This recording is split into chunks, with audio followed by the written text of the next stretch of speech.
आता बघूयात मुंबई पुण्यातल्या टॉप 9 बातम्या। पश्चिम रेल्वेवर आज रात्रकालीन ब्लॉक असणार, तर रात्री 12:30 ते पहाटे 4 वाजेपर्यंत बोरिवली ते भाईंदर दरम्यान ब्लॉक, तर मध्य रेल्वेवर उद्या मेगा ब्लॉक असणार। ठाणे मुलुंड दरम्यान नवीन रेल्वे स्थानकाला मंजुरी, रेल्वे मंत्री अश्विनी वैष्णव यांची माहिती। मुख्यमंत्री देवेंद्र फडणवीसांना पत्र पाठवून दिली माहिती। पिंपरी चिंचवडमधील चरोली परिसरात काल मध्यरात्री पीएनजी गॅस गळती, तर चरोलीमधील अटलांटिका सोसायटीतली ही घटना। पालिकेच्या अग्निशमन दलानं गॅस गळती थांबवल्यानं सोसायटीमधील 200 रहिवासी बचावले।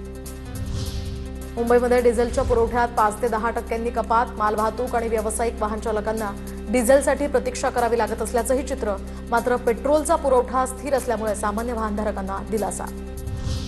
पुण्यामध्ये सीएनजीच्या दरात वाढ, पुण्यामध्ये सीएनजीच्या दरात प्रति किलो 1.5 रुपयांची वाढ, तर वाहन चालकांना आता सीएनजीसाठी प्रति किलो 92 रुपये 25 पैसे मोजावे लागणार। अमेरिका इराण युद्धाच्या गॅसच्या दरावर याचा परिणाम।